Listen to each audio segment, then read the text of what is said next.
को पढ़ेंगे। देखिए बेंथम, बेंथम से पहले ठीक है हॉब्स, उसके बाद फिर बेंथम, और बेंथम के बाद फिर कहानी स्टार्ट होती है आपकी ठीक है ना मिल की। ठीक है, हमने जेम्स मिल को भी पढ़ा है, ठीक है, कांट आपके सिलेबस में है नहीं। ये उपयोगितावाद की बात करते हैं स्पेशली, ठीक है ना, आपके जेरेमी बेंथम और ठीक है जीएस मिल साहब। उपयोगितावाद का मतलब होता है अधिकतम व्यक्तियों का अधिकतम कल्याण। ठीक है, ये सुखों की बात करते हैं कि मनुष्य सुखवादी व्यक्ति है, मनुष्य अपने लिए सुख चाहता है, और वह सुख चाहता है। तो बेंथम साहब ने केवल सुख को बताया, लेकिन फिर मिल साहब जो है वो सुखों के बारे में थोड़ा डिटेल में चले जाते हैं। वो बोलते हैं कि सुख भी दो प्रकार के होते हैं। ठीक है, सुखों की मात्रा का भी फिर निर्धारण किया गया कि सुखों को भी माप सकते हैं, तोल सकते हैं। ठीक है, तो ये सारी बातें इनका दर्शन है। अगर आप सिंपल सा एक बार जस्ट रीड आउट करेंगे तो सारी चीजें आपकी क्लियर हो जाएंगी। ठीक है, जितना बेसब्री से आपको इंतजार है, ठीक है ना, इनको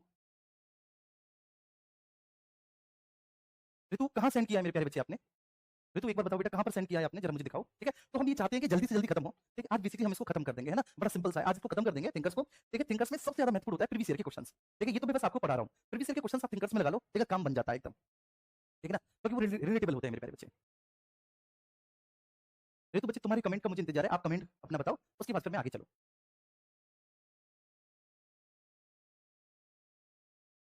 नहीं बेटा, वो आपने कहाँ पर किए हैं सेंड, मुझे पहले तो ये बताओ, क्या आपने मेरे व्हाट्सएप पे किए हैं?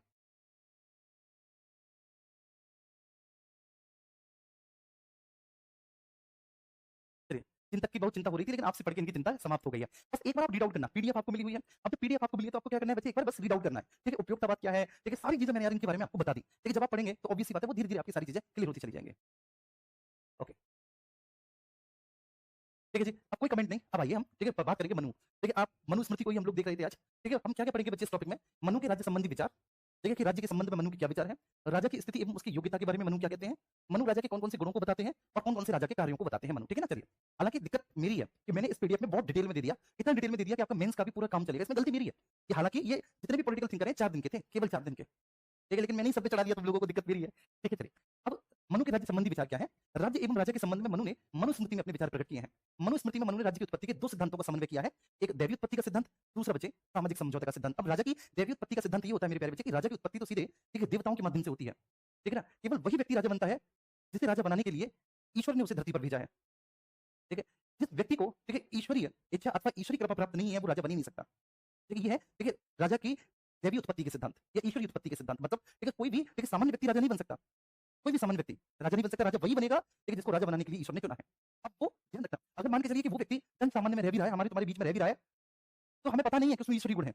लेकिन ईश्वर ने चूंकि उसको उन गुणों से युक्त होकर धरती पर भेजा है तो ईश्वर को पता है। हमें लगेगा कि वो हमारा चाचा है, हमारा भतीजा है, हमें तो वो यही लगेगा। लेकिन चूंकि राजा ने उसका चुनाव भी किया है, बच्चे राजा ने भेजा ही उसको एक राजा बनाने के ईश्वर ने भेजा ही उसको राजा बनाने के लिए है। तो कुल मिलाकर ये इस ओर इशारा करते हैं कि राजा में दैवीय गुण होते हैं, ठीक है, और राजा प्रभु की इच्छा से, ईश्वर की इच्छा से ठीक हर किसी व्यक्ति के पास राजा बनने की क्षमता नहीं होती। ठीक है, तो एक तरह से उच्च कुल, उच्च वर्ण और इस तरह की थ्योरी, इस तरह की कहानी को प्रस्तुत करते हैं ना। राज्य संबंधी विचार मनु के दैवीय उत्पत्ति। मनु के अनुसार प्रारंभिक अवस्था में ना तो राज्य था ठीक और ना ही राजा था। प्रारंभ में जब ब्रह्मा ने सृष्टि का निर्माण किया तो समाज में अराजकता की स्थिति उत्पन्न हो गई। अराजकता का मतलब यही होता है बच्चे कि जब राज्य ही नहीं है लेकिन सृष्टि का निर्माण ब्रह्मा ने कर दिया, अब राज्य है नहीं, तो ऐसी स्थिति में क्या हुआ कि लोग एक दूसरे की संपत्ति पर कब्जा करने लगे, लोग एक दूसरे के संसाधनों का दोहन करने लगे। ठीक है, उन लोगों के बीच में किसी भी प्रकार की कोई भी लॉ एंड ऑर्डर की व्यवस्था थी नहीं। तो ऐसी स्थिति में क्या हो गया बच्चे, समाज में अराजकता की स्थिति उत्पन्न हो गई। मनु के अनुसार मानव सभ्यता में दैवीय और असुरी दोनों गुण होते हैं। मनु कहते हैं कि ठीक है अच्छे भी लोग होते हैं और बुरे भी लोग होते हैं बच्चे। ठीक है, ये आपको समझ में आएगा। तो मनु कहते हैं अच्छे भी लोग होते हैं, बुरे भी लोग होते हैं, दोनों ही प्रकार के लोग होते हैं, इसलिए राजा के बिना समाज में सुव्यवस्था रह ही नहीं पाती। ठीक है, ब्रजेश कुमार जी प्लीज। ठीक है, लक्ष्मी, तो कुछ बच्चे तो ये जिद करते रहते हैं कि सर हमारा कमेंट नहीं पढ़ते। मेरे प्यारे बच्चे पढ़ लो बेटा, कमेंट में क्या रखा है पढ़ लो।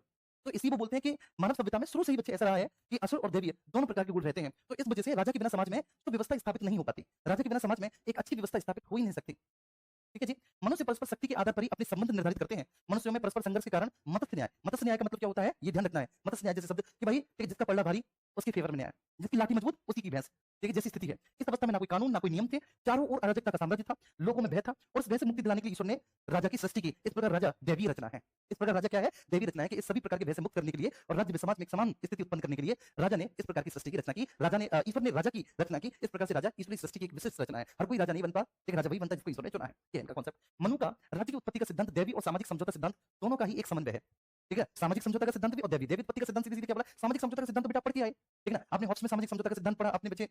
ठीक है, उससे पहले तो आपने जितने भी पश्चिमी विचारक हैं उसमें सामाजिक समझौता का सिद्धांत पढ़ा ही था कि लोगों ने आपस में एक समझौता किया और समझौते के अंतर्गत उन्होंने एक राज्य की रचना की और अपने बीच में से उन्होंने किसी एक को राजा बना दिया और अपने सारे अधिकार उस राजा को दे दिए। उसके केवल राजा के प्रति कर्तव्य होते थे, राजा के उसके प्रति जनता के प्रति किसी प्रकार के कोई भी कर्तव्य नहीं होते थे। आप पढ़कर आए कि नहीं सामाजिक तो ये जो मनु साहब है तो इनका जो दर्शन है ना, ठीक है, इनका जो राज्य को लेकर आदर्श है वो एक तो दैवीय उत्पत्ति और दूसरा सामाजिक समझौता, दोनों का ही एक अद्भुत समन्वय है, दोनों का ही एक मिश्रण है, दोनों का ही। ठीक है, मनुस्मृति के 7वें अध्याय में राज्य की उत्पत्ति बाहरी रूप से दैवी सिद्धांत के द्वारा हुई और आंतरिक रूप से सामाजिक समझौता सिद्धांत भी हुआ था। बस आपको इतना ध्यान रखना है कि मनु के अनुसार राज्य की दैवी उत्पत्ति प्लस सामाजिक समझौता दोनों के बाद ही, ठीक है, दोनों के अद्भुत समन्वय और अनोखे मिश्रण के साथ ही राज्य की उत्पत्ति हुई है। बस आपको इतना समझना है, ठीक है? क्लियर है? जैसा स्पष्ट किया जा चुका है कि राज्य की उत्पत्ति से पहले समाज की दशा काफी डरावनी थी, अराजकता थी, अव्यवस्था थी, भय का वातावरण था। ठीक है, ये बिल्कुल हॉब्स की तरह डरा रहे हैं। जैसे हॉब्स ने कहा था ना, है ना, कि लोग अहम में थे, ठीक है, एक दूसरे को मारना चाहते थे, उनकी संपत्ति पर अधिकार करना चाहते थे, एक भय की स्थिति थी, है ना? और व्यक्ति इतना स्वार्थी हो चुका था, वो केवल व केवल ठीक अपने आप को ही प्रभुत्व और महत्व देता था, दूसरे की करुणा दया जैसी कोई चीज नहीं थी। तो ये बात मनु भी कह रहे हैं कि शुरुआत में ऐसा ही वातावरण था जब ब्रह्मा ने सृष्टि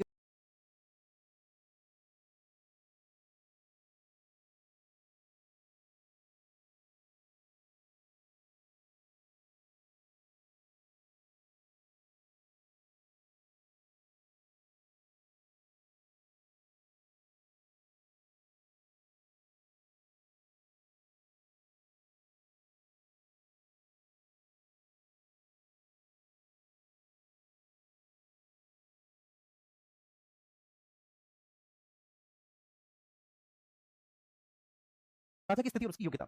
एक राजा को मनु ने सर्वोच्च स्थान दिया है कि राजा एक सर्वोच्च स्थान रखता है। उसके अनुसार 8 लोकपाल होते हैं, ये ध्यान रखना। ठीक है, अब ये इंडियन थ्योरी है। मनु के अनुसार 8 लोकपाल होते हैं, इंद्र, वायु, यम, ठीक है, सूर्य, अग्नि, वरुण, चंद्र और कुबेर। ये विशिष्ट गुणों से युक्त होता है राजा, इसलिए राजा सर्वोच्च होता है। राजा में सभी गुण होते हैं। राजा धर्म का संस्थापक है और स्वयं धर्म के ऊपर नहीं है। ठीक है, वो धर्म का संस्थापक है, लेकिन राजा धर्म से ऊंचा या राजा धर्म से बड़ा नहीं हो सकता। ठीक है, तो यहाँ पर हॉब्स के विचारों से मनु अलग हो गए, क्योंकि हॉब्स ने कहा कि जो राजा है वो सब कुछ है।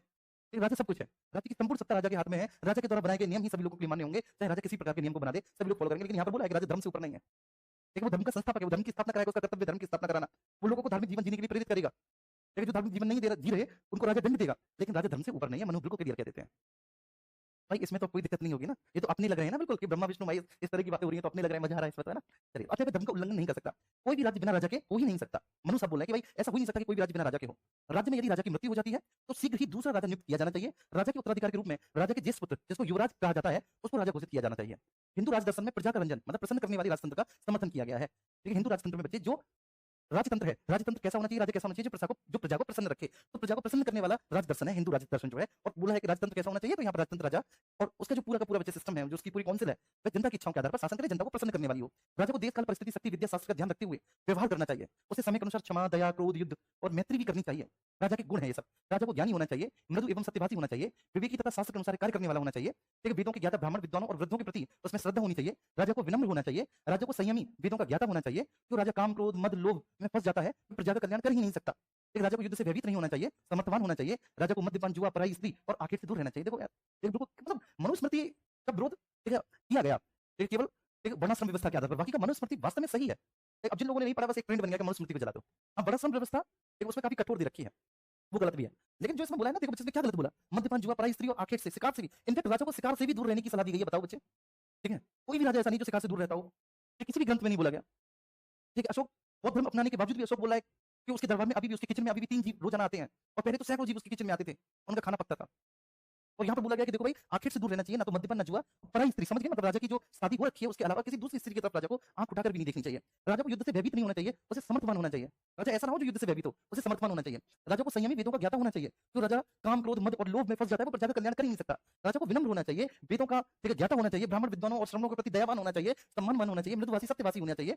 क्रोधी नहीं होना चाहिए। यदि राजा क्रोधी हुआ तो वह निम्न बुराइयों को जन्म देगा। क्रोधी राजा जैसे चुगलखोरी, दुस्साहस, ईर्ष्या, दूसरों में दोष निकालना, धन का अपहरण करना, कठोर वचन बोलना, कठोर दंड देना, वो इस तरह का होगा मेरे प्यारे बच्चे। ठीक है, थोड़ा सा मैंने एक लाइट बंद कर दी, आंखों में चुभन होती है। ठीक है, तो इस तरह का होगा अगर राजा क्रोधी होगा। तो राजा को चुगलखोर नहीं होना चाहिए। ठीक है, आज तो आप एंजॉय कर रहे होंगे लेक्चर को। तो राजा को चुगलखोर नहीं होना चाहिए, क्रोधी नहीं होना चाहिए। ठीक है, दुस्साहस, ईर्ष्या, दूसरों में दोष निकालने वाला, कठोर वचन बोलने वाला, कठोर दंड देने वाला नहीं होना चाहिए बच्चे। कठोर दंड देने वाला भी नहीं होना चाहिए। अब राजा के कार्य क्या क्या है मनुस्मृति के अनुसार?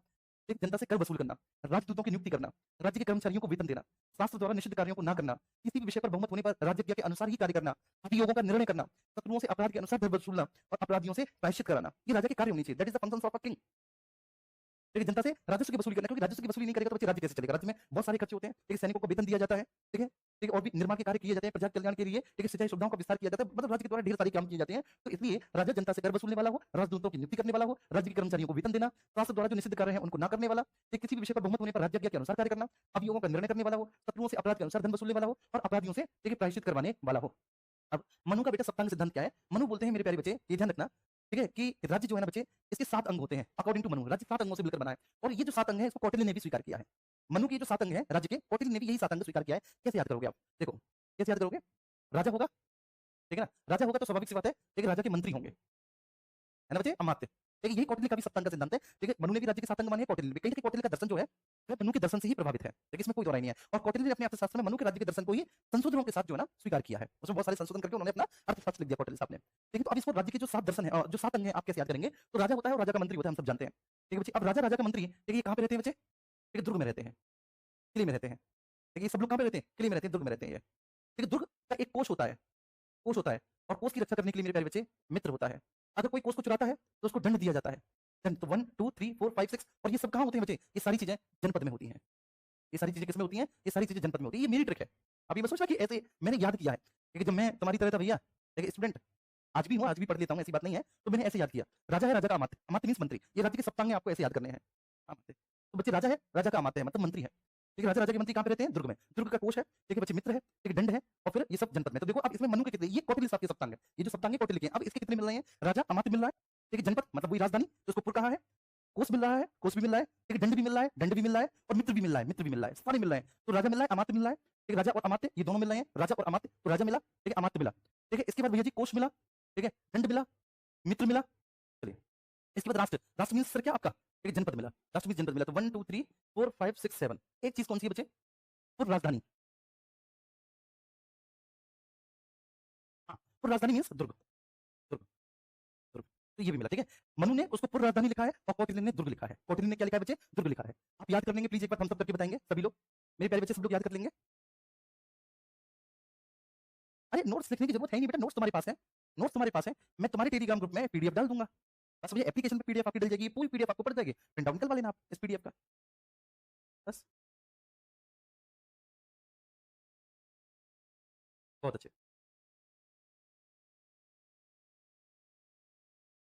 ठीक है, देखो मैं एक बात आपको बताता हूँ, ठीक है, एक बात सुनना आप सब लोग। आपने फीस दी है, ठीक है, इस कोर्स के लिए फीस बहुत कम है वास्तव में, ठीक है, वो एक दूसरी बात है, लेकिन फिर भी आपकी बच्चे फीस तो गई है। अब आपका कर्तव्य बनता है कि आप अपनी पूरी ईमानदारी से पढ़ें, आप अपना सब कुछ झोंक के पढ़ें, अपना सब कुछ आप न्यौछावर करना है, ठीक है। और आपको कठिनता भी नहीं होगी पढ़ने में, क्यों नहीं होगी? क्योंकि जितना मैं पढ़ा रहा हूँ आप बस उतना पढ़ते चले जाइए, ठीक है, बस उतना पढ़ते चले जाइए। आप पाएंगे कि सारी चीजें आपकी बहुत अच्छे से क्लियर होती चली जाएंगी, इतना मोर देन इनफ है जो आपका चल रहा है, ठीक है। हाँ, अगर आप लिखेंगे तो अच्छे से याद हो जाएगा, ठीक है, लेकिन लिखने में आप केवल शॉर्ट फॉर्म लिखें, ठीक है, बस। जैसे सप्तांग का सिद्धांत है तो केवल ये 7 अंग लिखें बस, और लिखने में बहुत ज्यादा टाइम वेस्ट नहीं करना आपको। और आपको इतना डिटेल में नहीं, तो मेंस के नोट्स हैं, ठीक है, प्री के नोट्स होते तो मैं कब का इनको कंप्लीट करा चुका होता। मैं तो आपको जो है ना बच्चे साथ के साथ आपके लेखन को भी विकसित करता हुआ चला जा रहा हूँ, स्पेशली इस टॉपिक में, है ना जी। चलिए अब सप्तांग में राजा है, अमात्य है, ठीक है, राजधानी है, ठीक है। इसके बाद बचे राजधानी की रक्षा के लिए मनु ने 6 प्रकार के दुर्ग बताए हैं। राजधानी की रक्षा के लिए मनुष्य ने 6 प्रकार के दुर्ग बताए हैं। वो कौन कौन से हैं? ठीक है, धनु दुर्ग जो मिट्टी से बना हुआ दुर्ग होता है, मही दुर्ग जो पत्थरों से बना हुआ दुर्ग होता है, जल दुर्ग जो नदी या पानी से घिरा हुआ दुर्ग होता है, वृक्ष दुर्ग जो वृक्षों से घिरा हुआ दुर्ग होता है, गिरि दुर्ग जो पवन श्रृंखलाओं से घिरा हुआ दुर्ग होता है, सेना दुर्ग जो प्राकृतिक अनुकूलता ना होने पर चारों तरफ सेनाओं से घिरा हुआ हो। ये तो प्राकृतिक अनुकूलता है, लेकिन अगर फिर भी प्राकृतिक अनुकूलता नहीं है किसी राज्य के संदर्भ में, तो सेना दुर्ग की स्थापना कर सकता है। तो 6 प्रकार के दुर्ग उन्होंने बताए हैं, ठीक है। फिर उन्होंने भूमि एवं जनसंख्या के बारे में बताया है बच्चे, कोष के बारे में बताया है, ट्रेजरी इसको कहते हैं ना बच्चे, कोष, क्योंकि कोष तो अनिवार्य अंग है। फिर पनिशमेंट इन्होंने दंड के बारे में बताया है, और इसके अलावा इन्होंने मित्र के बारे में बताया है बच्चे। मित्र का मतलब क्या है बच्चे? मित्र राज्य, राज्य का आवश्यक अंग है। एक राज्य की सुदृढ़ता अंतर्राज्यीय संबंधों पर निर्भर करती है, मतलब दूसरे राज्यों के साथ हमारे कैसे संबंध हैं। मनु कहता है कि राजा को, ठीक है, दूसरे राष्ट्र में, पर राष्ट्र में अपने दूत भेजने चाहिए, और दूसरे राज्य में भेजे गए गुप्त दूतों का भेद लेने के लिए अन्य भी चर नियुक्त किए जाने चाहिए। मनु ने एक राज्य के दूसरे राज्य के साथ संबंधों के निर्धारण के बारे में विचार किया है। ये सारी बातें हैं, ठीक। अब हम बात करेंगे मंडल सिद्धांत। मनु ने मंडल सिद्धांत, ठीक है, विजिगीषु राज्य का सिद्धांत है। जो मंडल सिद्धांत है मनु का, वो विजिगीषु राज्य का सिद्धांत है। इसका संबंध राज्य की सीमाओं के विस्तार से है और स्थिति और पारस्परिक व्यवहार के आधार पर है, ठीक है। जैसे विजिगीषु राज्य वह राज्य होता है जो बुद्धि, उत्साह, गुण और स्वभाव में दृढ़ हो।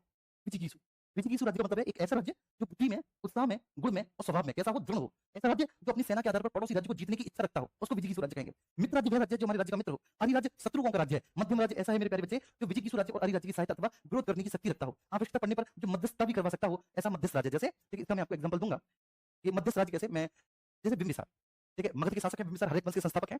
तो अवंती का शासक है चंद्रप्रद्योत और गांधार के शासक है पुष्कर। इन दोनों के बीच में लड़ाई होती रहती थी, चंद्रप्रद्योत और पुष्कर में। तो बिंबिसार ने क्या किया कि दोनों के बीच में मित्रता करवाई, और न केवल उन दोनों की मित्रता करवाई बल्कि अपने मित्र व संबंध भी स्थापित किए। तो ऐसी स्थिति में जो मगध है वो मध्यम राज्य, जो विजिगीषु राज्य और आर्य राज्य की सहायता अथवा विरोध करने की शक्ति रखता है, ठीक है। राजा का यह कर्तव्य है कि वे सभी प्रकार के राज्यों के राजाओं की गतिविधियों पर निगाह रखे और उसी के आधार पर अपनी नीति निर्धारित करे, ठीक है। इसके बाद बच्चे इन्होंने बोला है कि राजा में ये 6 गुण होने चाहिए, ठीक है, साम, दाम, दंड, भेद, ठीक है। इन सभी से राजाओं को काम करना चाहिए, मतलब साम, दाम, दंड, भेद सभी अपनानी चाहिए। राजा में ये 6 गुण, मतलब ये 6 गुण होना चाहिए। राजा को राज्य के संबंध में इन 6 गुणों को सहारा लेना चाहिए। राजा को राज्य के संबंध में इन 6 गुणों को सहारा देकर ही, ठीक है, अपना काम करना चाहिए। अब वो 6 गुण कौन कौन से हैं? संधि, विग्रह, दान, आसन, द्वैधीभाव और संशय। इन 6 लक्षणों को सहारा लेना चाहिए। यही सर्वगुण नीति है जो परिस्थिति के अनुसार राजा को बचे। चलिए अब हम राजा मनु की न्याय व्यवस्था, जुडिशियल सिस्टम क्या है मनु का? तो मनु के जुडिशियल सिस्टम को हम लोग समझते हैं, मनु की न्याय व्यवस्था को समझते हैं। मनु बोलते हैं मनुस्मृति में कि विधि निर्माण का कार्य राज्य की एक परिषद को सौंपा जाना चाहिए। मतलब एक मंत्री परिषद वो कानूनों का निर्माण करे, तो विधि निर्माण का कार्य अकेला राजा नहीं करेगा। विधि निर्माण का कार्य एक अकेला राजा नहीं करेगा, बल्कि कानून की परिषद, उसको विधि निर्माण का कार्य सौंपा जाएगा, वह विधि निर्माण का कार्य करेगी। उस परिषद में धर्म एवं वेदों के ज्ञाता, बुद्धिमान लोग होने चाहिए। मनु के अनुसार परिषद विधायिका के सदस्यों की संख्या 10 होनी चाहिए। लेकिन इनमें से 3 व्यक्ति तो वेद के ज्ञाता, एक निर्वक्ता, एक मीमांसकार, एक निरुक्त और एक धर्मशास्त्री और 3 मुख्य व्यवसायियों। अभी पढ़ के आए हैं निरुक्त, ठीक है, पढ़ कर आए हैं कि नहीं? चलिए, तो मनु के अनुसार परिषद के सदस्यों की संख्या टोटल 10 होनी चाहिए और विधि निर्माण का कार्य एक परिषद को सौंपा जाना चाहिए। बहुत महत्वपूर्ण है। विधि निर्माण का कार्य एक परिषद को सौंपा जाना चाहिए और परिषद के सदस्यों की संख्या बच्चे कितनी होनी चाहिए? 10। अब इन 10 लोगों में से कौन-कौन होना चाहिए बच्चे? इनमें से 3 व्यक्ति तो वेद के ज्ञाता हो, एक व्यक्ति निर्वक्ता हो, एक व्यक्ति मीमांसकार, एक निरुक्त और एक धर्मशास्त्री तथा 3 मुख्य व्यवसायी हों। इसके अलावा परिषद के अलावा जनता अपनी संस्थाओं के द्वारा भी विधि निर्माण कर सकती थी। एक कुल, जाति, श्रेणी, जनपद, इस प्रकार की संस्थाएं उस समय थी बच्चे, कुल विधा, जाति, श्रेणी। एक राजा इन संस्थाओं द्वारा निर्मित कानूनों को भी अपनी स्वीकृति दे सकता था। ठीक है, इसके बाद मनुस्मृति में न्याय हेतु सर्वोच्च न्यायालय के रूप में धर्मसभा की व्यवस्था की स्थापना की गई है। राजा न्याय व्यवस्था का मुखिया है, ठीक है, और देखो न्याय देने के लिए क्या होगी? न्याय देने के लिए एक संस्था होगी, जैसे सर्वोच्च न्यायालय ना आज वर्तमान में, तो ऐसे ही उसको धर्मसभा कहा जाएगा। जो न्याय देने वाली संस्था होगी बच्चे, उसमें धर्मसभा की व्यवस्था की गई थी। राजा न्याय व्यवस्था का मुखिया है, राजा न्याय व्यवस्था का प्रधान है। राजा की अनुपस्थिति में राजा के द्वारा नियुक्त बच्चे कोई एक ब्राह्मण वो न्याय व्यवस्था को संचालित कर सकता है। धर्मसभा के नीचे एक और छोटी धर्मसभा होगी, इसमें राजा की ओर से नियुक्त एक ब्राह्मण अधिकारी और 3 अन्य ब्राह्मण अथवा पंडित होंगे। फिर उसके नीचे भी एक धर्मसभा होगी, वो टोटल 4 सदस्य होगी। वो जो धर्मसभा होगी, वो जो 4 सदस्य होगी, तो इसमें एक राजा के द्वारा नियुक्त एक ब्राह्मण अधिकारी तथा 3 अन्य पंडित होंगे। मनु ने अन्य न्यायालयों का भी विचार किया है, जिसमें ठीक वंश के आधार पर श्रेणी, जातियों के आधार पर कुछ जनपद न्यायालय वगैरह की भी व्यवस्था की गई है। ठीक है, मनु ने प्रमाणों को 2 भागों में बांटा है, मनुष्य प्रमाण और दिव्य प्रमाण। ठीक है, चलिए, मनुष्य प्रमाण 3 प्रकार के होते हैं। तो पूछा जाए आपसे कि मनुष्य ने प्रमाणों को कितने आधार पर, एविडेंसेस को कितने आधार पर बांटा है मनुष्य ने, मनु ने? तो मनु ने एविडेंसेस को, देखिए, सबसे पहले ध्यान रखना है, 2 प्रमुख आधारों में या 2 प्रमुख भागों में एविडेंसेस को डिवाइड किया है। और पहला है आपका मनुष्य प्रमाण और दूसरा है आपका दिव्य प्रमाण। 2 प्रमुख भागों में बांटा है, मनुष्य प्रमाण और दिव्य प्रमाण। अब इसमें आपको ये देखना है कि जो मनुष्य प्रमाण है, ठीक है, जो मनुष्य एविडेंसेस है, ये फिर से 3 प्रकार के लिखित, युक्ति और साक्ष्य। भाई मतलब अगर कोई व्यक्ति लिखित रूप में कह रहा है कि हाँ भाई इसने अपराध किया है, या वो ये होने का दावा करता है कि मैंने देखा है, मैं साक्षी हूँ, या फिर वो मौखिक रूप से, ठीक है, तो लिखित, युक्ति और साक्षी, इन तीनों में लिखित प्रमाण को सर्वाधिक महत्व दिया जाना चाहिए। यानी कोई लेखा बलपूर्वक लिखाया गया हो तो उसे अस्वीकार करना चाहिए। साक्ष्य प्रमाण भी मान्य होने चाहिए, पर असत्य बोलने वाले सेवक, शत्रु, सन्यासी और कोढ़ी के कथनों का विश्वास नहीं किया जाना चाहिए, जो गलत बोलते हैं। आप समझ गए ना? जैसे देखिए, ये प्रमाण है भाई, जैसे आज की डेट में होता है ना कि आपने कोई भी अपराध कर लिया, तो अपराध करने की श्रेणी में, ठीक है, जो आपने कोई अपराध किया, ठीक है ना, तो आपके पक्ष का जो वकील है वो आपका बचाव करेगा, और जो दूसरे पक्ष का वकील है वो स्वाभाविक सी बात है, वो कहेगा, जज साहब अगर मुझे इजाजत है तो मैं गवाह प्रस्तुत करना चाहता हूँ। जज साहब कहेंगे हाँ भाई इजाजत है, ठीक है, तो गवाह साहब आएंगे कोर्ट में और वो कहेंगे, जज साहब मैंने अपनी आंखों से देखा है, मैं साक्षी हूँ, ठीक है, मैं साक्षी हूँ, मैंने अपनी आंखों से देखा है, मैंने वास्तव में देखा था कि ये, ठीक है, उस समय ये काम कर रहा था, ये उस समय वो काम कर रहा था। तो ये बात है, ठीक है। तो ऐसे ही प्रमाणों के बारे में बात की गई है, और बस केवल आपको इतना ध्यान रखना है कि मनुष्य प्रमाण के अंतर्गत ये 3 प्रकार के प्रमाण है, लिखित, युक्ति और साक्षी। साक्षी, दिव्य प्रमाण, ठीक है, दिव्य प्रमाण का मतलब होता है शपथ लेना या कठोर परीक्षाओं से सत्य और असत्य। जैसे, ठीक है, जब 2 वकील आपस में, तो एक दूसरे पर वो जो है ना बच्चे, ठीक है, एक दूसरे के अगेंस्ट वो एविडेंसेस रखते हैं। आपने कोई भी मूवी देखी होगी जिसमें कोर्ट रूम ड्रामा चलता होगा, एविडेंसेस रखते हैं कि साहब इस समय अगर तुम वहाँ थे, तो तुम्हारी मोबाइल फोन की लोकेशन तो वहाँ पर आ रही है। दूसरा, अगर इस समय तुम वहाँ पे थे, तो फिर तुम्हारी बेटी ने कहा कि पापा तो मेरे स्कूल में थे। मतलब इस तरह से, तो उसको क्या कहेंगे? दिव्य प्रमाण कहेंगे, जो एविडेंसेस होते हैं। तो उस एविडेंसेस में देखो, जैसे ऋण लेकर मुकर जाना, धरोहर किसी की रख लेना, ये निम्न मामले दिव्य प्रमाण के अंतर्गत आएंगे बच्चे, ठीक है ना। 18 विषयों का उल्लेख है जो दिव्य प्रमाण के क्षेत्राधिकार में आते हैं। टोटल 18 विषयों का उल्लेख है जो एक दिव्य प्रमाण के क्षेत्राधिकार में आते हैं, जिसमें अगर कोई व्यक्ति ऋण लेकर मुकर गया कि साहब मैंने तो लिया ही नहीं, धरोहर रखना किसी की, बिना स्वामी के किसी भी वस्तु या किसी की भूमि को बेच देना, व्यापार में साझेदारी, दिए हुए दान को वापस लेना, वेतन या पारिश्रमिक ना देना, पशु स्वामी और पशुपालन के बीच में विवाद हो, सीमा से संबंधित विवाद हो, क्रय विक्रय संबंधी विवाद हो, अनुचित शब्दों का प्रयोग किया गया हो, ठीक है। तो टोटल मेरे प्यारे बच्चे 18 में से ये 10 प्रमुख मैंने लिख दिए, बस जो प्रमुख 10 है ये मैंने लिख दिया। दंड व्यवस्था बच्चे, तो मनु ने विभिन्न प्रकार के दंडों का विधान किया है, जैसे वाग्दंड, समझाना बुझाना, दंड, निंदा वश न करना, धन दंड जुर्माना जो आज न्यायपालिका आज भी लगाती है, काम दंड और बददंड आज भी न्यायपालिका लगाती है, शारीरिक यातना और प्राण दंड देना, ठीक है, कारागार, जाति बहिष्कार, प्रायश्चित, संपत्ति हरण और निर्वासन जैसे, ठीक है, दंड। तो कुल मिलाकर देखा जाए तो निम्न प्रकार के दंडों का विधान किया गया है। दंड वर्ण व्यवस्था के अनुसार देने का प्रावधान था, दंड जो था वर्ण व्यवस्था के अनुसार देने का प्रावधान था, दंड है ना बच्चे। और निम्न प्रकार के दंडों का विधान किया गया है, और वे दंड कौन-कौन से हैं जिनका विधान किया गया है? वाग्दंड मतलब समझाना बुझाना, दूसरा दिग्दंड मतलब निंदा और वश न करना, तीसरा दंड मतलब जुर्माना लगाना, चौथा एक काम दंड और बद दंड, शारीरिक यातना और प्राण दंड देना, और उसके बाद नेक्स्ट है आपका कारागार, जाति बहिष्कार, प्रायश्चित, संपत्ति हरण और निर्वासन से संबंधित दंड। आइए, ठीक है, यहाँ से एक मनु कंप्लीट होते हैं। यहाँ से हमने मनु साहब को बहुत अच्छे से पढ़ लिया। आज हम कौटिल्य साहब के बारे में बात करेंगे। एक और बात मैं आपसे पूछना चाहता हूँ, ठीक है ना, और आप सब लोग पूरी ईमानदारी से मुझे जवाब देना। मॉडर्न हिस्ट्री में आपको गांधी पढ़ना है, मॉडर्न हिस्ट्री में, और मैं जहाँ तक मानकर चल रहा हूँ, ठीक है, आपकी बड़े आराम से 15 से 20 क्लासेस के अंतर्गत आपकी एंशिएंट खत्म हो जाएगी, फिर मिडाइवल, एंशिएंट के बाद फिर मिडाइवल, फिर मॉडर्न आएगी। ठीक, ऑब्वियस सी बात है, एक क्रम से ही आएगी, ठीक है, सारी चीजें। अभी आपकी एंशिएंट चल रही है, मॉडर्न आएगी। मॉडर्न में हम गांधी को पढ़ेंगे, और जब गांधी को पढ़ेंगे तो मॉडर्न में भी हमें गांधी का दर्शन पढ़ना है, ठीक है। गांधी के दर्शन में जो गांधी के एक विचारधाराओं पर जो प्रभाव पड़ा है लियो टॉलस्टॉय का, ठीक है, उसे पढ़ना है। जो गीता और जैन धर्म के सिद्धांतों का प्रभाव पड़ा है, हमें उसको भी पढ़ना है। गांधी का जो सत्याग्रह है हमें उसको भी समझना है। गांधी का जो ट्रस्टीशिप का सिद्धांत है वो भी हमें जानना है, मॉडर्न में जानना है। तो क्या हम गांधी के सिद्धांत को मॉडर्न में पढ़ लें? ठीक है, क्योंकि 2 जगह पढ़ने से आप बच जाएंगे, और इस टॉपिक को आज हम खत्म करके कल से हम राज्य और शासन व्यवस्था को स्टार्ट कर देंगे। हाँ बिल्कुल, लक्ष्मी जी बनना है। चलिए, थैंक यू सो मच भाई।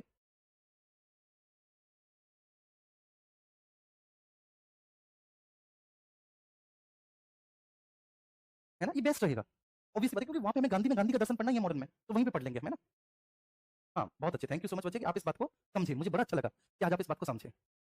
चलो ठीक है ना। अब आप सिंपल सी बात है, देखो बच्चे हमने जितने भी विचारक किए, ठीक है, हमने प्लेटो से स्टार्ट किया, ठीक है, हमने फिर अरस्तु देखा, ठीक है, हमने हॉब्स देखे, हमने मिल देखे, हमने जेरेमी बेंथम देखे, ठीक है ना, मतलब जितने भी विचारक और चिंतक हमने देखे हैं अभी तक, ठीक है, एक बार आप क्या करना कि मेरे इन लेक्चर्स को देख लेना, ठीक है, मेरे इन लेक्चर्स को एक बार सुन लेना, ठीक है, एक बार तो आपका सुनना बनेगा, एक और बार, ठीक है, इन लेक्चर्स को सुनना बनेगा। अब इसके लिए 1.5 स्पीड का यूज करना है ना, ठीक है, या फिर नहीं बनेगा इतना तो, और उसके बाद साथ के साथ आप नोट्स, ठीक है ना, पढ़ते रहना, नोट्स पढ़ते रहना, ये जितने भी चिंतक और विचारक हैं आपके सारे क्लियर हो जाएंगे।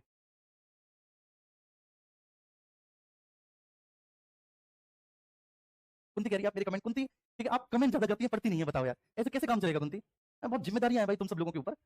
आइए कौटिल्य के राजनीतिक विचारों के बारे में हम लोग चर्चा करेंगे कि कौटिल्य साहब के राजनीतिक विचार क्या है। तो कौटिल्य साहब संसार के प्रथम यथार्थवादी राजनीतिक विचारक, ठीक है ना, और उनका जो प्राचीन भारतीय दर्शन है वह सभी विचारकों में सर्वश्रेष्ठ है, सभी विचारकों में सर्वश्रेष्ठ है, ठीक है। उन्होंने अर्थशास्त्र जो कि राजनीतिक साहित्य की सर्वश्रेष्ठ कृतियों में से एक है, ठीक है, कौटिल्य की अर्थशास्त्र की तुलना, कौटिल्य की अर्थशास्त्र की तुलना अरस्तु की पॉलिटिक्स से, अरस्तु की पॉलिटिक्स से, ठीक है ना, मैकियावली आपके सिलेबस में मैकियावली था नहीं, मैकियावली के प्रिंस से की गई है, मैकियावली के प्रिंस से की गई है, ठीक है, ध्यान रखना। तो आप कह सकते हैं कि अर्थशास्त्र विश्व के राजनीतिक साहित्य की सर्वश्रेष्ठ कृतियों में से एक है, ठीक है, यथार्थवादी राजनीतिक विचारक हैं बच्चे, और इनका जो स्थान है प्राचीन भारतीय राजनीतिक विचारकों में सर्वश्रेष्ठ है। उनके अर्थशास्त्र की विषय वस्तु न केवल व्यापक है वरन ठीक है उसका बहुत ही सूक्ष्म और ठीक है ना पहना विवरण किया गया है, ठीक है। इन्होंने सप्तांग सिद्धांत दिया है, मैंने बताया था बच्चे, सप्तांग वही 7 अंग इन्होंने बताए हैं। इन्होंने राजा के संबंध में विचार दिए हैं, मंत्री और लोक सेवा के संबंध में विचार दिए हैं, सेना और युद्ध संचालन के संबंध में विचार दिए हैं, और इन्होंने अंतर्राज्यीय संबंध में विचार दिए हैं कौटिल्य साहब ने। सबसे पहले सप्तांग सिद्धांत, ठीक है, कौटिल्य ने अर्थशास्त्र में राज्य की प्रकृति का वर्णन करते हुए राज्य के 7 अंग बताए हैं, ठीक है। इसमें राजा है, ठीक है, अमात्य है, दुर्ग है, ये कोष होगा बच्चे, दुर्ग है, कोष है, दंड, मित्र और जनपद, मैं पहले ही आपको याद करा चुका हूँ। कौटिल्य ने कहा है कि अच्छे और सशक्त राज्य के लिए राजा के 7 अंगों का समान महत्व, अच्छे और मजबूत राज्य के लिए राजा के इन 7 अंगों का समान रूप से महत्व है। अब कौटिल्य साहब के राजा के संबंध में विचार क्या है, कौटिल्य ने राजा के संबंध में विस्तार से वर्णन किया है, ठीक है, कौटिल्य साहब ने राजा के संबंध में बड़े विस्तार से वर्णन किया है। उन्होंने राजा के गुणों, राजा की दिनचर्या, राजा के कार्यों, राजा के महत्व का बहुत विशेष वर्णन किया है। कौटिल्य ने कहा है कि राजा को पराक्रमी, विद्वान और चतुर होना चाहिए। कौटिल्य साहब कहते हैं कि राजा को पराक्रमी होना चाहिए, राजा को विद्वान होना चाहिए, न केवल पराक्रमी विद्वान बल्कि राजा को साथ के साथ भैया जी के साथ चतुर भी होना चाहिए। राजा की शिक्षा और राज्य के संयम पर कौटिल्य ने बहुत बल दिया है, बहुत ज्यादा बल दिया है। मंत्री एवं लोक संबंधी विचार, कौटिल्य ने अर्थशास्त्र में लोक प्रशासन के संगठन और कार्यों का भी विस्तार से वर्णन किया। इस दृष्टि से अर्थशास्त्र लोक प्रशासन पर मतलब पब्लिक एडमिनिस्ट्रेशन पर लिखा गया एक श्रेष्ठ ग्रंथ है। आप पब्लिक एडमिनिस्ट्रेशन समझे, पब्लिक एडमिनिस्ट्रेशन का मतलब है कि लोक प्रशासन कैसा होना चाहिए, एक प्रशासन जनता की इच्छा के अनुरूप होना चाहिए, ठीक है, ये उनका महत्वपूर्ण दर्शन है। तो इसलिए उन्होंने लोक प्रशासन को बहुत अच्छे से महत्व दिया है कि राजा का ठीक है शासन, राजा का प्रशासन कैसा होना चाहिए, तो जनतान्मुखी होना चाहिए, एक जिसमें जनता के कल्याण की भावना निहित हो, ऐसा होना चाहिए। कौटिल्य ने कहा है कि शासन संचालन जैसा विशाल और जटिल कार्य राजा अकेले नहीं कर सकता, इसके लिए उसे योग्य मंत्री व अधिकारियों के अतिरिक्त विविध कार्य करने वाले कर्मचारियों की भी आवश्यकता पड़ेगी। इन कर्मचारियों की योग्यता कार्य संगठन के सिद्धांतों का बहुत अच्छे से देखो, एक उपदा परीक्षण होता था कौटिल्य के अर्थशास्त्र में कि जब किसी भी मंत्री अथवा किसी भी अमात्य की नियुक्ति की जाती थी तो उसके चरित्र की देखरेख की जाती थी, उसका बाकायदा एक बाइबल लिया जाता था, और इसी को अर्थशास्त्र में उपदा परीक्षण कहा गया है। क्या कहा गया है? उपदा परीक्षण, ठीक है ना, नियुक्ति के समय कर्मचारी के चरित्र की जांच करना, जैसे आज नहीं लिया जाता बाइबल, चरित्र की जांच करना, इसी को उपदा परीक्षण कहा जाएगा। सेना और युद्ध संचालन संबंधी विचार, राजनीतिक विचारकों में कौटिल्य एकमात्र ऐसे विचारक हैं जिन्होंने सेना का संरक्षण, जिन्होंने सेना का प्रशिक्षण, जिन्होंने सेना का रखरखाव, युद्ध संचालन का विस्तार से वर्णन किया है, ये ध्यान रखना। ठीक है, राजनीतिक विचारकों में कौटिल्य ऐसे एकमात्र विचारक हैं जिन्होंने सेना के संगठन के बारे में, प्रशिक्षण के बारे में, रखरखाव, युद्ध का संचालन का बड़े विस्तार से वर्णन किया। कौटिल्य ने कहा है कि बिना सुसज्जित सेनाओं के राज्य की रक्षा संभव नहीं है, ठीक है, बिना सुसज्जित सेनाओं की सुसज्जित सेना होनी चाहिए और सेना के पास सभी प्रकार के उपकरण भी होना चाहिए, बिना इसके राज्य की रक्षा भाई साहब संभव ही नहीं है। कौटिल्य ने राज्य की रक्षा और सेना की सहायता के लिए गुप्तचरों की, ठीक है, 2 प्रकार के गुप्तचर आपको मिलेंगे, एक संस्था, एक सचर। अर्थशास्त्र में 2 तरह के गुप्तचर मिलेंगे, संस्था, सचर।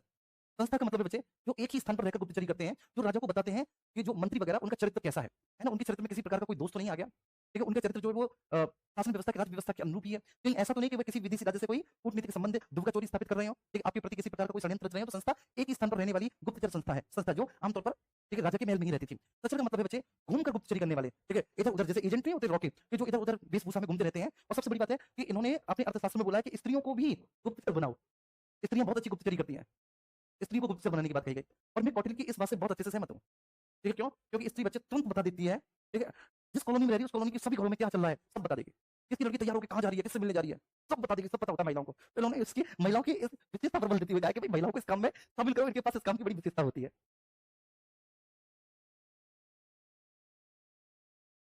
ठीक है जी, संस्था, संस्था क्या है? घूमकर गुप्तचरी करने वाले लोग, घूम घूमकर गुप्तचरी करने वाले, और ये एक ही स्थान पर रहकर गुप्तचरी करने वाले,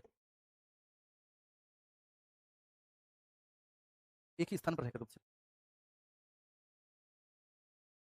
एक ही स्थान पर रहकर गुप्तचरी करने वाले। चलिए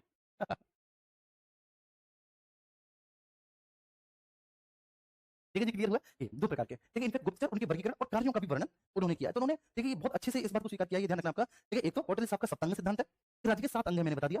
दूसरा उनका राजा के संबंध में विचार है, कि राजा कैसा होना चाहिए बच्चे? राजा की दिनचर्या, राजा के कार्य और राजा के महत्व का विशेष रूप से वर्णन किया है। उन्होंने कहा है राजा को पराक्रमी, विद्वान, चतुर होना चाहिए। राजा की शिक्षा और राजा के संयम पर बहुत बल दिया। उन्होंने कहा है कि बिना शिक्षा के राजा ठीक वैसा ही होता है जैसे घुन लगी हुई लकड़ी। ये कौटिल्य साहब का स्टेटमेंट है।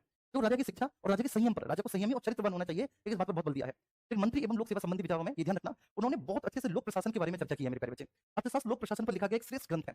कौटिल्य ने कहा है कि शासन संचालन जैसा विशाल और जटिल कार्य राजा अकेले नहीं कर सकते, इसलिए एक राजा की सहायता के लिए मंत्री और अधिकारी होने चाहिए, साथ ही साथ कुछ कर्मचारी भी होने चाहिए। ठीक है, और कर्मचारी ठीक है ऐसे नहीं अपॉइंट किए जाने चाहिए, उसके लिए बाकायदा उनका टेस्ट भी होना चाहिए और इसको उन्होंने उपदा परीक्षण नाम दिया है। क्या नाम दिया है बच्चे? उपदा परीक्षण। क्लियर है? ये समझ में आ रहा है? आगे हम बात करेंगे सेना और युद्ध संचालन संबंधी विचार। तो उन्होंने कहा है कि भाई देखिए राज्य के संचालन के लिए एक सुसज्जित और विशाल सेना रखना जरूरी होता है, जिसके प्रकार सभी प्रकार के आधुनिक विपन हो। ठीक है, साथ ही साथ सेनापति योग्य होना चाहिए। ये सारी बातों पर उन्होंने चर्चा की है, ठीक है ना। और साथ ही साथ जो रण भंडागार होता है, रण भंडागार का मतलब होता है कि जहां पर एक युद्ध से संबंधित सैन्य सामग्री रखी हुई जाती है, उसका लगातार नियमित रूप से उसका ठीक है परीक्षण होता रहना चाहिए। ठीक है, जो भी अस्त्र शस्त्र है उनमें लगातार पैनापन, धारदार और ठीक है उनकी देखरेख पर्याप्त मात्रा में होनी चाहिए। कहीं ऐसा तो नहीं तलवारों में जंग लग गई, युद्ध नहीं हुआ तो तलवारों में जंग लग गई।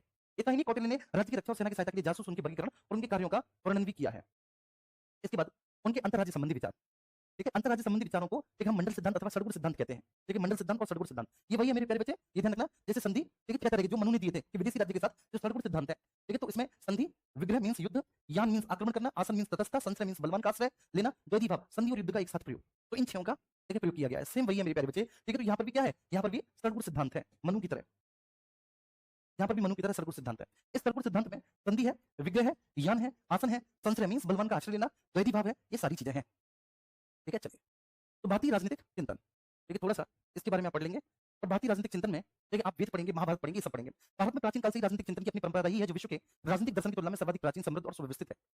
ठीक है, प्राचीन काल से ही भारत में राजनीतिक चिंतन की अपनी परंपरा रही है बच्चे, प्राचीन काल से ही भारत में। ठीक है, जो कि विश्व के राजनीतिक दर्शन की तुलना में सर्वाधिक प्राचीन, समृद्ध और सुव्यवस्थित है। यही कारण है कि भारत अतीत में विश्व गुरु कहलाता था। भारतीय राजनीतिक चिंतन के क्षेत्र में भारतीय दार्शनिकों ने अनेक महत्वपूर्ण विचारों और धारणाओं को न केवल जन्म दिया, पर उनका विस्तार और विकास भी किया है। ठीक है, भारतीय राजनीतिक चिंतन में बच्चे, भारतीय राजनीतिक चिंतन में सद्गुण, सत्य, न्याय, राजनीतिक जीवन, अधिकार और स्वतंत्रता जैसी अवधारणाएं ठीक है वह देखने को हमें मिलती हैं। मैक्सी और गेटिल जैसे जो वेस्टर्न थिंकर्स उन्होंने राजनीतिक चिंतन के क्षेत्र में प्राचीन भारत के योगदान को स्वीकार किया है कि भाई राजनीति में प्राचीन भारत का योगदान बहुत अधिक है।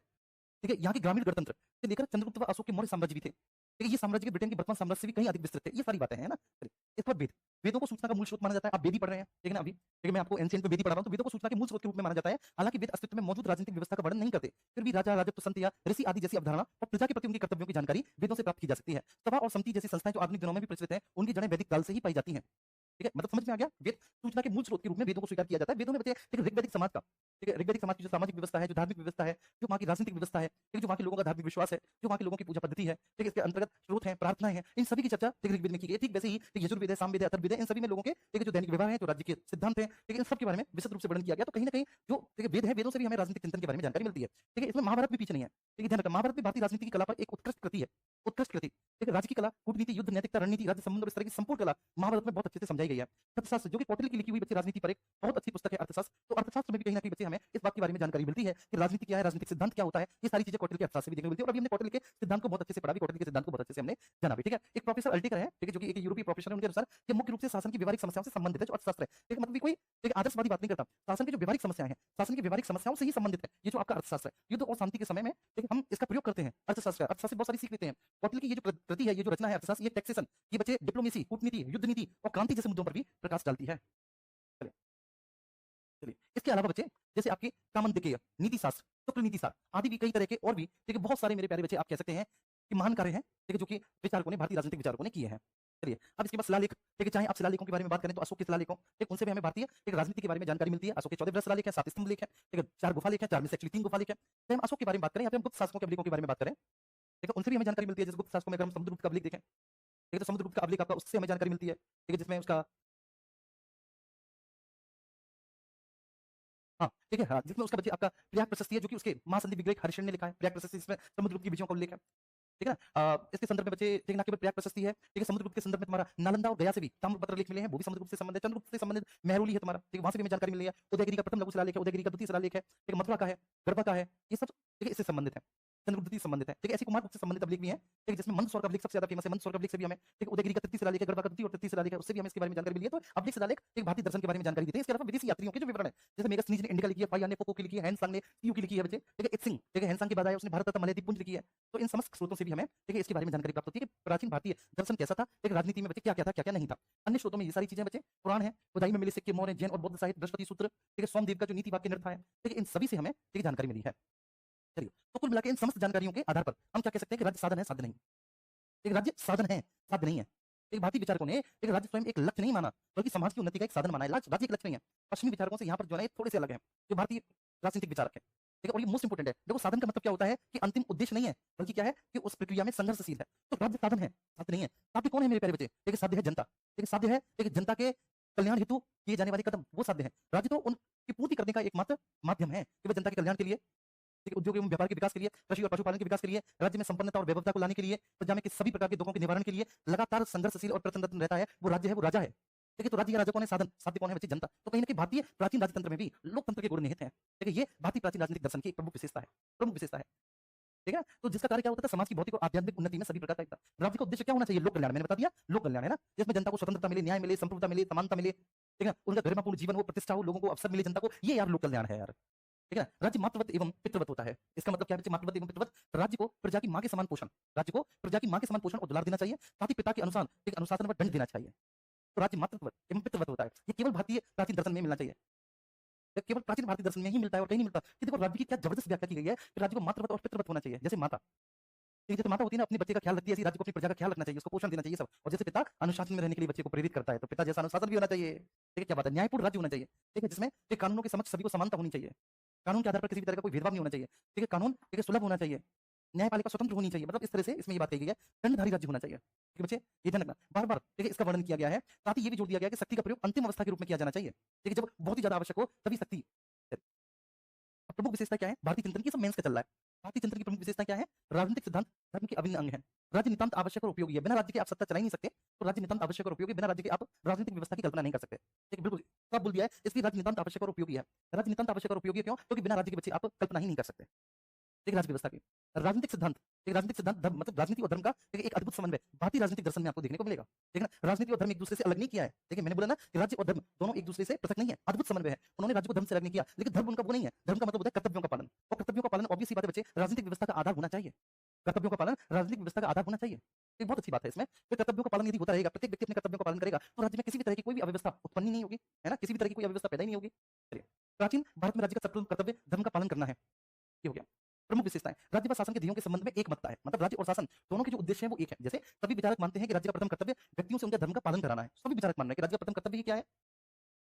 राज्य का प्रथम कर्तव्य ही क्या है? राज्य का प्रथम कर्तव्य है कि भाई सभी विचारकों से उनके धर्म का पालन कराना। धर्म में व्यक्ति का अपना धर्म, ठीक है, जो वर्णाश्रम है, ब्रह्मचर्य, गृहस्थ, वानप्रस्थ और संन्यास, ठीक है, 4 वर्ण व्यवस्था है, मतलब 4 वर्णाश्रम व्यवस्था है। ठीक है, मतलब 0 से 25 वर्ष की उम्र तक ब्रह्मचर्य, 25 से 50 तक गृहस्थ, 50 से 75 वानप्रस्थ और उसके 75 के बाद संन्यास। ठीक है ना, और प्लस आश्रम धर्म, ये सभी आ जाते हैं। मतलब आप सभी को अपने कर्तव्यों के साथ साथ जो धार्मिक कर्तव्य है, ठीक है, जो धार्मिक शिक्षा आपको दी गई है कि वर्णाश्रम व्यवस्था को फॉलो करना, ठीक है, तो वो सब आप उसको भी फॉलो करेंगे। राजा का कर्तव्य है कि वह धर्म की रक्षा करे और अपनी शक्ति के आधार पर व्यक्तियों को धर्म विरुद्ध आचरण करने से रोके। ठीक है, ऐसे ही ठीक है, मनुस्मृति, रामायण, ठीक है, कामंडक हो, नीति सार हो, शुक्र नीति सार हो, इन सभी में बच्चे इस तरह की बातें लिखी गई हैं। ठीक है, चाहे कामंडक हो चाहे नीति सार हो, इन सभी में मानव में असुरी प्रवृत्तियों की प्रबलता है। मानव में सत और असत इन प्रवृत्तियों की प्रबलता होती है। संबंध में भारतीय विचारक मनुष्य को स्वाभाविक रूप से स्वार्थी, दुष्ट, झगड़ा करने वाला और अन्य व्यक्तियों के अधिकारों का अपहरण करने वाला मानते हैं। मनु लिखते हैं कि निर्दोष और शुद्ध आचरण करने वाला सुची व्यक्ति बड़ी कठिनाई से मिलता है। ठीक है, तो इस मामले में भारतीय प्राचीन राजनीतिक दर्शक भी मानते हैं कि मनुष्य की मूल प्रवृत्ति कैसी है? मनुष्य की मूल प्रवृत्ति झगड़ालू है।